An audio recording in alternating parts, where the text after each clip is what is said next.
Give folks a couple of seconds to settle in.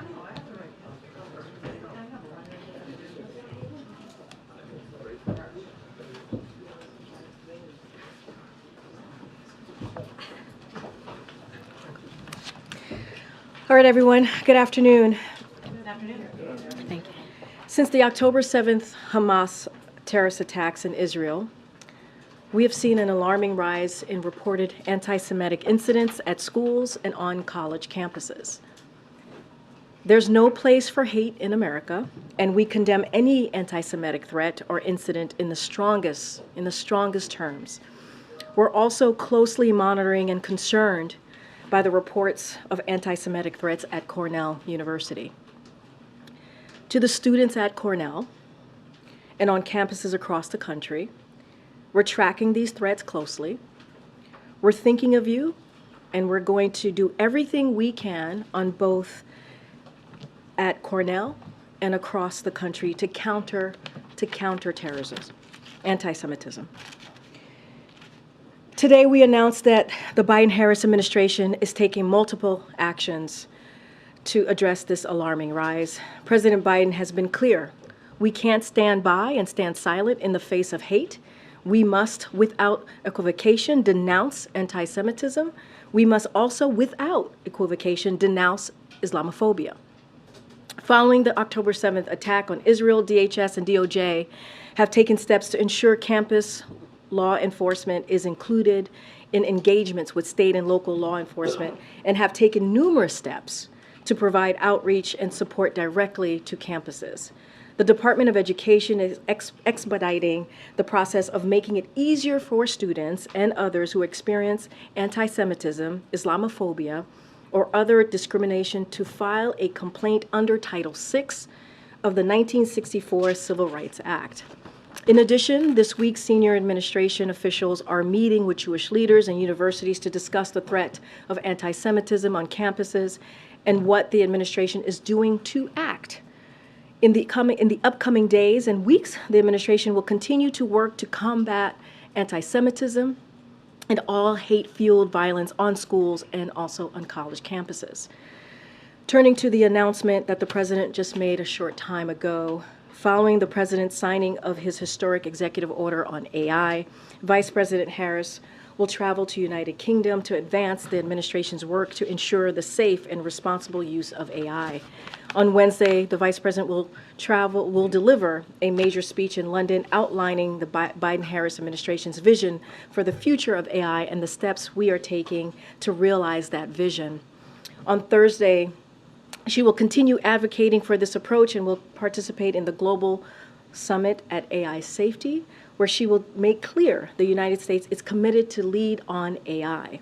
She will also meet with Prime Minister Sunak in London and other leaders to continue our close consultations on the conflict between Israel and Hamas and Russia's war in Ukraine. And finally, a new feature in the briefing room over the next few weeks, we're going to be putting a spotlight on the first 10 drugs selected to price negotiations through Medicare thanks to President Biden's Inflation Reduction Act. And for 10 days, we'll talk about how lowering costs for each of these drugs will lower costs and also save lives. First up is Eliquis, a drug used to treat blood clots that nearly 3.5 million Medicare recipients took last year. In 2022, in that year alone, Medicare Part D enrollees spent over $1.5 billion in out-of-pocket costs on this drug. And at the same time, Big Pharma made record profits. Manufacturers of the drug executed more than $97 billion in stock paybacks and spent over $172 million on lobbying since the drug was launched. President Biden and congressional Democrats took on Big Pharma and won, so seniors don't have to choose between health care and other basic needs. For example, a senior from Texas, her name is Myra, wrote to President Biden and said bringing down the cost of Eliquis below the $700 her family pays could mean that her husband can finally fill his prescriptions without having to worry about whether they can pay rent. And because of the Inflation Reduction Act, millions of people will see lower prescription drugs costs. Now, before I turn it over to Admiral John Kirby, who's going to give us an update on what's going on in the Middle East, I wanted to say welcome back to Zeke, and congratulations on your baby boy. It's good to have you back in the briefing room. It's been too long. And with that, Admiral Kirby. Thank you. Afternoon. Obviously, it goes without saying that we continue to closely monitor events in the Middle East and the conflict between Israel and Hamas. Of course, the president remains continually briefed. I was briefed throughout the weekend, and of course, again this morning. And as I think you know, he spent some time yesterday on the phone with Prime Minister Netanyahu and with President Sisi of Egypt. In the call with Prime Minister Netanyahu did receive a commitment that the Israelis will endeavor to support a significant increase in the flow of humanitarian aid into Gaza, so additional trucks. And we had 45 or so get in yesterday. We're hoping that we can get some more in today, but obviously, even with the increase, it's going to take time to make up the difference, and we know there's an awful lot that needs to happen to accelerate and to increase that flow of aid. For our part, we continue to meet with regional partners, including, I think, as you know, the Saudi Defense Minister, Khalid bin Salman, is here. He's going to meet with Jake. In fact, I think that meeting's going on right now to discuss the latest in the region and ongoing efforts to prevent the conflict from widening. You've all heard the President and Jake be very clear about this. Our message to any actor seeking to exploit this conflict is don't do it. And as you all know, we have strengthened our force posture in the region. We're continually watching to make sure that any actor who might be tempted to jump in here knows that we will take very seriously our national security interests in the region, not to mention our obligation to protect our troops and our facilities that are going after ISIS in places like Iraq and Syria. Now, I just want to add just one little thought here on top of Karine's excellent comments on anti-Semitism. I think you all saw what happened in Dagestan, Russia, yesterday, in what can only be described as a chilling demonstration of hate, bigotry, intimidation. Some people have compared it to the pogroms of the late 19th and early 20th century, and I think that's probably an apt description, given that video that we've seen out there. Local, provincial officials certainly came out pretty swift to condemn this mob. And I heard within the last hour or so, apparently Mr. Putin has decided to have some sort of meeting with his security officials. But outside of that, we've heard crickets from the Kremlin. Nothing. No condemnation. No calling for a stoppage of hate, discrimination, and bigotry towards Jews. Nothing. And I think that speaks volumes. And the same goes, for here in the country. Karine talked about what's going on college campuses, but the same goes for Islamophobia. There's no place for that in the country. It must be condemned equally as strong, and we all need to work with might and main to stop that kind of hate as well. Thanks, John. Over the weekend we saw the... I think that is like the coolest ringtone. I am a NASCAR fan, so like that, you've got to tell me where you got that, man. That is freaking amazing. I like it. So over the weekend we saw the stepped-up Israeli ground offensive in Gaza. Yeah. Does the U.S. at this point consider that, or when the President spoke with Prime Minister Netanyahu yesterday, do you consider an invasion of Gaza at this point? And does the U.S. What is the U.S. assessment right now of the Israeli objective in Gaza, the military objective there? And does the U.S. believe that eradicating Hamas militarily is achievable? Well, there's a lot there. I'll let the Israelis characterize their ground operations. We're not going to slap bumper stickers on it here from the podium. They can speak to, and they did. They had a press briefing today. The Defense Minister Gallant talked about what they're doing. And by all accounts, it appears that what they're trying to do is really put a lot more pressure on Hamas leaders. And when you're trying to go after the leadership of an organization, as we well know from our own experience against ISIS and against Al-Qaeda, putting that pressure, you have to be able to apply a discrete amount of force. And that's easier to apply with soldiers than it is to apply just from the air. So that's what they have described what they're doing, and I think I'll leave it to them. Now, as for your question, can you defeat them, I think is how you put it. Again, you got to be careful with analogies, but what we have I think, demonstrated to a fairly well is that you can decapitate a terrorist organization, you can decimate their capabilities, you can render them a lot less effective. You're probably never going to get rid of the ideology that backs them up and allows them to recruit into resource. But look at ISIS right now. It's a shadow of itself. Remember, they were storming across Iraq and Syria with this big caliphate that they wanted to govern. It's a shadow of its former self. Still a viable threat, which is why we have some troops on the ground, but it's nowhere near the threat that it once was. And Al-Qaeda, the same thing. You can say the most recent intelligence community report an analysis that they have been rendered completely ineffective in places like Afghanistan. Doesn't mean that there aren't offshoots. Doesn't mean that they don't try to morph and change into something else. But we think that you can, in fact, have a tremendous impact on a terrorist organization's leadership, their resourcing, their capabilities, their ability to recruit, their ability to operate. Doesn't mean it all goes away, but you can. Two questions for you. First of all, does the White House have a view on this idea of leasing or otherwise obtaining Egyptian territory in the Sinai Peninsula for Palestinian refugees to stay on a temporary basis? I think right now, Trevor, the focus is on seeing if we can get safe passage out. And obviously, should we be able to secure that, we would have conversations with partners in the region, including Egypt, about what the capacity would be to provide some sort of temporary subsistence capability for the families wanting to get out of Gaza. Our sense is that they want to go back home. Many of them want to leave now, of course, and that's understandable.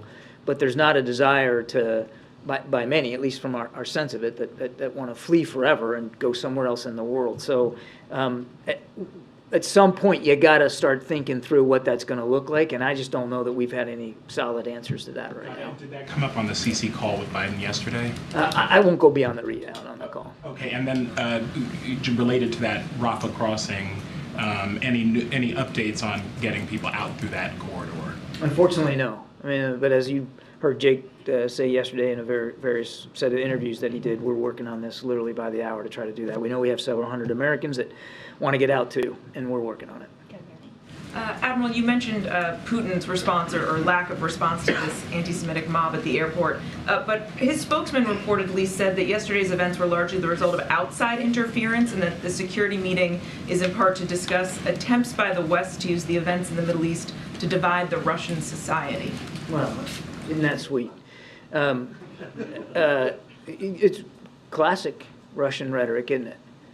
When something goes like bad in your country, you just blame somebody else, blame it on outside influences. The West had nothing to do with this. This is just hate, bigotry, and intimidation, pure and simple. And a good leader, a decent leader, would call it out for what it is, the way President Biden has called it out here in this country, instead of blaming the West for something and pushing it off to somebody else. And as the IDF enters this sort of next phase of this conflict, the president again urged Prime Minister Netanyahu to act in a manner consistent with international humanitarian law. Does the president still feel, or does he feel that Israel is abiding by the rules of war? Without getting into reacting to events on the ground in real time, which we're just not going to do. This is a conversation we consistently have had with our Israeli counterparts, and as you rightly note, it was part of the discussion yesterday with the Prime Minister, and you heard the Prime Minister today speaking in Tel Aviv about the efforts that they're undertaking to try to avoid civilian casualties. And I think that they certainly are making that effort. It doesn't mean that there haven't been civilian casualties. Tragically, there have been many, thousands of them. But unlike Putin in Ukraine, and unlike what Hamas did on October 7th, killing civilians is not a war aim of the Israeli Defense Forces. Their war aim is to go after Hamas terrorists. Terrorists, I might add, that are using innocent Palestinians as human shields. But is the president concerned that Israel is going to break the rules of war? And if not, why does the president feel the need to repeatedly bring this up in, it seems, every conversation that he has with him? Because it's something that even the Prime Minister brings up in the conversations, that they both recognize that as democracies, it's important to abide by the law of war and to protect innocent life and to try to minimize civilian casualties. It's not a lecturing. It's a reminder from two leaders of two vibrant democracies that this is what separates us from folks like Hamas. Thank you. The U.S. ambassador to the UN said that we should not be numb to the suffering of Palestinians, whether it's the journalists, ordinary people, or aid workers. The number now is 53. Every time we sit here, the number goes up. And also, the Save the Children Fund said that the number of children who were killed in Gaza is more than the whole world conflict since 2019. So why do you think your message, you keep saying that we don't want civilians to die, and you ask Israel to exercise restraint and to abide by international law? Why do you think your message is not getting through to the people in the Middle East? They actually, basically, they don't believe that the U.S. is doing enough to protect civilians.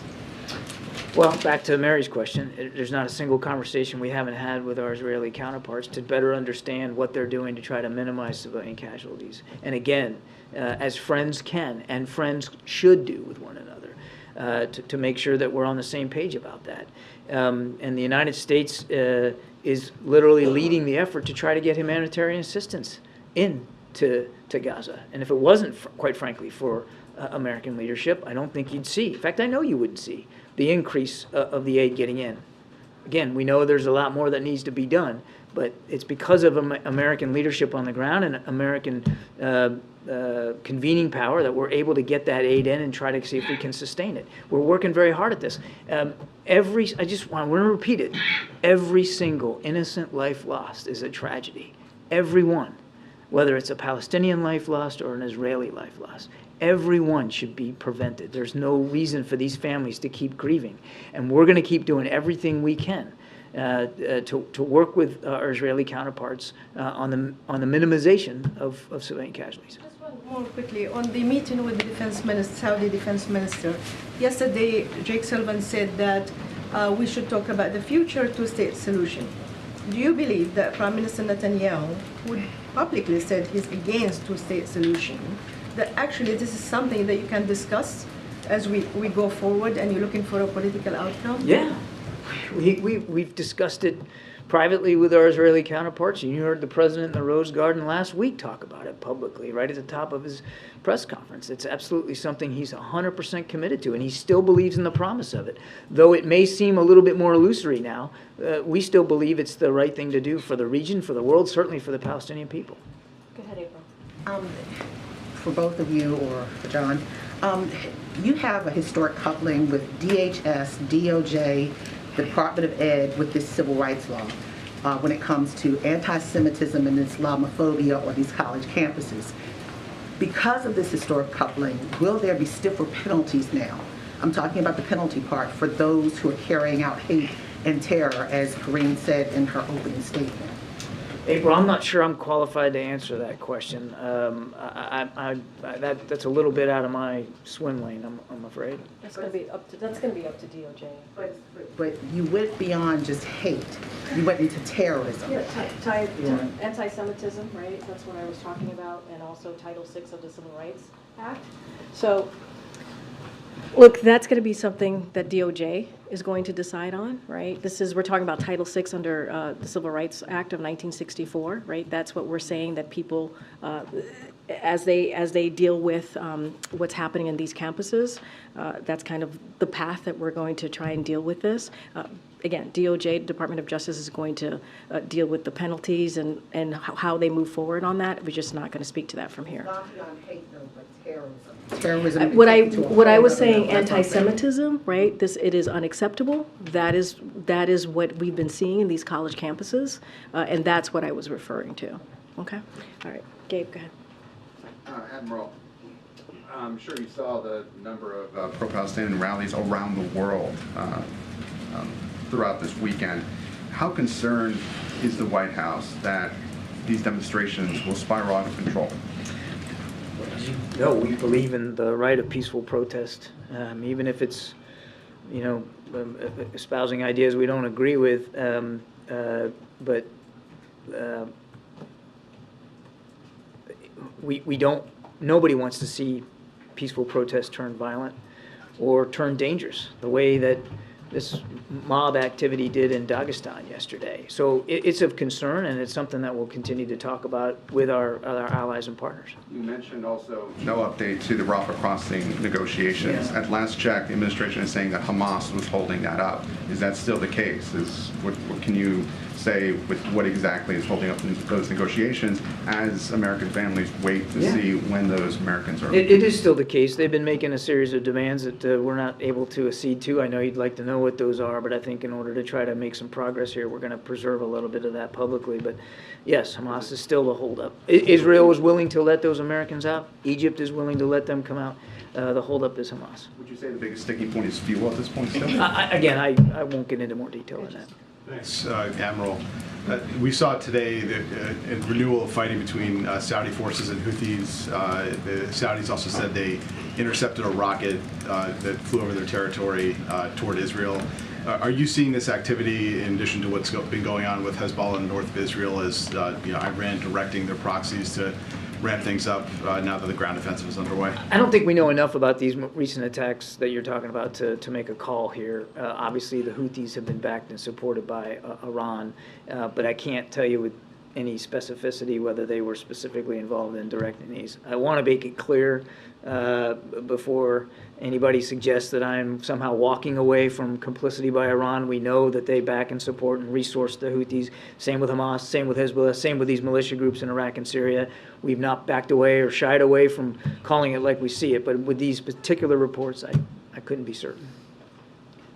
Thank you. So on Friday, the UN General Assembly called for a humanitarian truce. 120 countries voted for it. The United States voted against it. The death toll in Gaza keeps rising. Is the U.S. at any point calling for a humanitarian ceasefire? We do not believe that a ceasefire is the right answer right now. We believe that a ceasefire right now benefits Hamas. And Hamas is the only one that would gain from that right now as Israel continues to prosecute their operations against Hamas leadership. What we have said should be considered and explored are temporary localized humanitarian pauses to allow aid to get to specific populations and maybe even to help with the evacuation of people that want to get out, move more to the south. We do support that. We do not support a ceasefire at this time. Are you afraid of being isolated in this? I mean, of being at odds with the international community? I will let other nations speak for their prerogatives on this. President Biden has been crystal clear about where we are on this. It's about making sure Israel has what it needs to continue to defend itself and to go after these Hamas leaders. It's about making sure humanitarian assistance can get in to the hundreds of thousands of the people that need it, and it's about trying to find and get out hostages that Hamas is holding. Those are the three things we're focused on.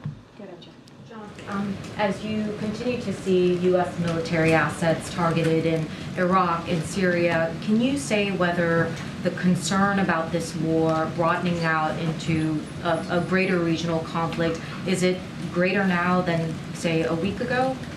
I don't know that I'd put a percentage on it, MJ. We're deeply concerned about that potential, which is why we have done everything we can to send a strong signal of deterrence to prevent that. In fact, if you just look at the decisions the president has made, they're all designed to prevent a deepening conflict, a widening conflict, any kind of escalation. The force posture that we've added to the region, the conversations that he continues to have with world leaders, certainly there in the region, everything we're doing is to try to prevent that. But it is still of concern. Can you say whether there's any kind of assessment at this point on the video that was released by Hamas just earlier today featuring 3 women who appear to be held hostage by Hamas? We're not able to independently verify the authenticity of those videos. We're also not in a position to refute their authenticity. It's beyond reprehensible that Hamas would put these videos out there like that. I guess on one hand, for the families, I suspect that it would at least answer a question about their loved ones, but I can't imagine the added anguish and pain that it causes them to see their loved ones in such a state. I mean, but it's reprehensible that they would do that. And there remains no sort of proof of life video featuring American citizens as far as U.S. officials are concerned. Not that I'm aware of. A question and a follow-up. First, can you confirm reports that the U.S. believes Israel took steps over the weekend to shut down Gaza's phone and internet communications, and that it was the U.S. that convinced Israel to reverse those measures? I would just tell you that we're glad to see that the internet connectivity was restored. You know, for 34 hours, the majority of Palestinians in Gaza had no way of reaching each other or the outside world. Emergency phone lines were down. The New York Times says paramedics were left driving toward the sound of explosions, and people were left to die in the street. What is your response to that? Is that upholding the laws of war? This is why we were glad to see the internet connectivity restored, so that first responders could do their job, so that journalists could do their job, so that more information could pass to the hands of innocent people in Gaza who want information about where to go, where not to go. I mean, we're glad to see that got restored. And yes, we were part of the conversations that led to that restoration. Phil? Thank you. I've got one question and a quick follow-up. Israel recalled its diplomats from Turkey after the Turkish Prime Minister said that Hamas is a liberation group and called Israel a war criminal. What is the President's response to that kind of rhetoric from an ally? Well, we'll certainly let President Erdogan speak to his comments. We don't have to agree with everything he says on every issue to still maintain the fact that he is an important NATO ally and has had a very positive influence, particularly on like the Black Sea grain and trying to help get that out there. But we do not associate ourselves with those comments. And then you were asked about a two-state solution, and you noted that the administration has had consistent conversations with Israeli counterparts towards that end. Has the administration had similar conversations with Palestinian leaders? Are there any Palestinian leaders or groups that the White House has identified who would be constructive in those types of talks? We absolutely have, particularly with President Abbas. In fact, when we took office, there had been almost no relationship with the Palestinian Authority by the previous administration, and we worked hard to restore that relationship and to try to get those conversations going. So yes, we absolutely have. So that's President Abbas is the one that the administration would like to see the Israelis negotiate with at a future date. We're not at a point right now on negotiating over a two-state solution. So I think you got the cart way in front of the horse right now for where we are. But we have had conversations with Palestinian officials, including President Abbas, at President Biden's level about the need to continue to pursue a two-state solution. Thanks, sir. We have to wrap up. Thank you so much. Admiral, you said the president got a commitment from Israel that they would allow a significant increase of aid to come into Gaza. Can you be more specific? How many trucks are we talking? What would be an appropriate amount of aid or trucks according to the White House? Well, I think this first phase that we talked to the Israelis about is trying to get it up to about 100 a day. But that's a first goal. We know that which is a dramatic improvement over where we are right now, is still not going to be enough. So we're not going to let it go. We're not going to drop it. We're going to continue to try to see what we can do to increase that volume. But initially, it's about 100 a day, and with a lot of hard work and continuing to build on issues of trust and being able to verify what's in these trucks, we're confident that we can get there in coming days. All right. James in the back, you have the last question. That's very kind. Thank you very much. Two questions. First, on the hostages. More than 3 weeks have passed now since the original Hamas attack and the seizure of hostages. How many Americans have you confirmed in that time are actually hostages? Less than 10. That's not a number. I want a number from you. Less than 10. Why can't you give a number? James, I've given you an answer. What's your next question? You've given an answer. You haven't been responsive. Let the record show. The other question has to do with Israeli war aims. The Israelis have said that their objective, and they've been very explicit about it, is to destroy Hamas. From you and other administration officials, we hear that the objective is to ensure that Hamas can never terrorize Israel again. Those are two different objectives. Are you having a problem with the Israelis in terms of a clear communication here of their objectives, or have their objectives, to your eyes and ears, appeared to change over time? No, and no. So does the United States support the goal of destroying Hamas? We support what Israel is trying to do to protect their citizens from the threat of Hamas. And James, I think you know this, we aren't on the ground fighting in this war. There's no intent to do that. These are Israeli military operations. They get to decide what their aims and strategy are. They get to decide what their tactics are. They get to decide how they're going to go after Hamas. We're doing everything we can to support them, including providing our perspectives, including asking them hard questions about their aims and their strategy, and the kind of questions we'd ask ourselves. But the question you asked me is a question better put to the Israeli Defense Forces. Thanks, everybody. Thanks, Admiral. Thank you, Admiral. Because of the events happening on the South Lawn, we don't have that much time. Zeke, you just want to? The new speaker plans to move forward with that, and House Republicans plan to move forward with that funding bill to provide supplemental assistance to Israel this week. They're seeking spending offsets. That's also moving to decouple that from Ukraine and the other supplemental requests from the administration. What's the White House position on that? Would the president sign a Israel-only supplemental request, or is the White House still insisting that they all move together? So look, I do want to do a little bit of a lay down here, because this is incredibly important. When you think about Hamas and you think about Putin, they represent different threats, right? And but both want to annihilate a neighboring democracy, and we've been very clear about that. And so we can't afford to let that happen. And that's what we've been very clear about. So making sure both Israel and also Ukraine succeed in their fights for democracy against terrorism and tyranny, it is vital to America's own national security. So we must help innocent civilians devastated by Putin's war in Ukraine and the conflict between Israel and Hamas, including by providing life-saving humanitarian assistance in Gaza. That is important as well. And there is a bipartisan consensus. We've seen it. We've seen the bipartisan consensus in the Senate. You have heard me say how the director of OMB and also our Office of Legislative Affairs have been giving briefings in a bipartisan way to members of both the Senate and the House. And it is important. We see a strong majority of Republicans and Democrats in the House and the Senate, as I just mentioned, who both have been very vocal on the record. Just last week, I listed out a bunch of House members, a few House members and senators, and quoting them and saying what they have said on the record in supporting both Ukraine and Israel,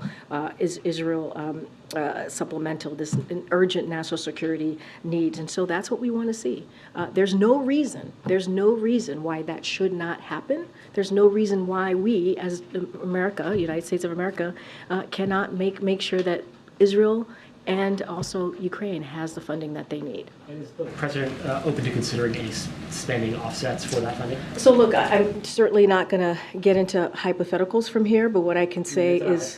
House Republicans are calling for that right now. I understand that. I hear you. What we've been very clear about is that we want to see both move forward. We want to see both of the requests that we've made in the supplemental for the national security. We want to see both move forward because it is vital as those two countries are fighting for their democracies. So spending offsets, is that on the table? Look, these are emergency funding requests, right? We've been very clear about that. Like other emergency funding that Congress has passed with bipartisan support, they do not require offsets. They just don't. They don't require offset what we suggested, what we asked for, because they are emergency requests. Don't require them, but if the House Republicans want to have that, is the president open to well, consider? I am telling you that they don't require offset. These are emergency requests. That's not how it goes. Nancy, I haven't called her. Thanks, Frank. I want to ask you about the new executive actions that the administration's taking place in response to anti-Semitic threats. I saw the list, the DOJ involved, Homeland Security involved, CISA involved. Given the skyrocketing number of threats. Is all of that going to be enough?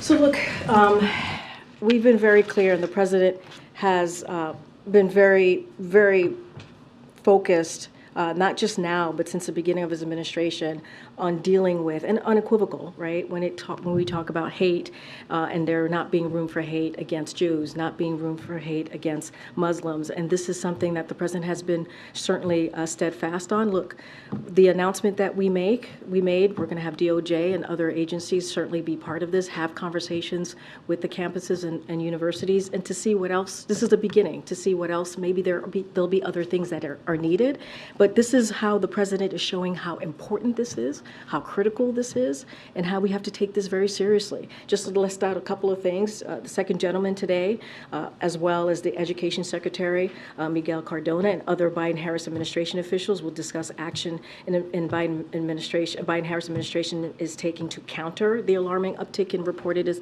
instances of anti-Semitism. So they're going to have those conversations with the Conference of President of Major American Jewish Organization. That's important. We're going to continue to have other conversations here on the senior level as well. Later this week, you have Secretary Cardona and Domestic Policy Advisor Nir Tandon will attend a site visit at university and hold a roundtable with Jewish students. And in recent weeks, the Department of Education has conducted site visits in San Francisco, in St. Louis, and in Maine to address and learn more about the anti-Semitism at schools and college campuses. And so that we're going to continue to hear directly from these Jewish organizations. We want, I said at the top, if folks have concern, I've listed out how they should be able to flag those concerns for us. And so we believe what we announced just today is incredibly important. It's just a first step. And there is no place for anti-Semitism. There is no place for it. Does the White House believe that college administrators are doing enough to deal with this problem? That is for them to speak to. Honestly, what we have been very equivocal about, anti-Semitism has no place in this country. There's no hate. There's no place or no room for hate. We've been very, very clear about that. I would refer you to them to speak to what they're doing on campuses. Okay, and this just recently happened, so you may not have any information about it yet, but there was an individual who was arrested for making anti-Semitic threats against a U.S. senator. Do you have any information about that? That is the first time I'm hearing of it. Obviously, we're going to condemn any form of hate, including anti-Semitism, including hate against Muslim community, Islamophobia. We've been very clear about that. We will denounce any form of hate, any form of violence, and we'll continue to do that from here. I've not heard. This is the first time I'm hearing about that particular incident. Thank you, Karine. Does President Biden think the anti-Israel protesters in this country are extremists? What I can say is what we've been very clear about this. When it comes to anti-Semitism, there is no place. We have to make sure that we speak against it very loud and be very clear about that. Remember, what the president when the president decided to run for president is what he saw in Charlottesville in 2017, when he saw neo-Nazis marching down the streets of Charlottesville with vile anti-Semitic just hatred. And he was very clear then, and he's very clear now. He's taken actions against this over the past 2 years, and he's continued to be clear. There is no place for this type of vile and despite this kind of rhetoric. And we hear you guys, though, talk about extremists all the time. It is usually about MAGA extremists. So what about these protesters who are making Jewish students feel unsafe on college campuses? Are they extremists? I've been very, very clear. We are calling out any form of hate. Any form of hate. It is not acceptable. It should not be acceptable here. And we are going to continue to call that out. And let me be very clear. This is a president that has continued to have that fight in his office, in this administration. You know, when he repealed Trump's Muslim ban on his first day in office, that is something that this president did. He also established an inter-policy committee to counter Islamophobia, anti-Semitism, and related forms of bias and discrimination. We have taken this very, very, very seriously, from the president all the way on down. Does President Biden look at these anti-Israel protests on college campuses and think it's nice to see that the country's youth are so involved, or does he think the next generation is doomed? Here's the thing. There's no place for hate in America. No. I'm telling you, there's no place for hate in America, and we condemn any anti-Semitic threat or incident in the strongest terms. And you heard me say at the top, I gave a message to students who are feeling under threat right now, right? You know, we're tracking these threats very closely. We are there for them. No student should have to be able to go to class, live on campus in fear. And, you know, these incidents, these reported anti-Semitic incidents at schools and on campuses, that should not be. We have to condemn them. We have to condemn them. Ms. Green, could you tell us more about the president's meeting with lawmakers on AI tomorrow that he alluded to in his remarks? Who will be in attendance? I know Senator Schumer will be one, and what exactly is going to be on the agenda? Like, is he recommending pieces of legislation they should pass? So yes, as you know, the president signed this executive order, and it is a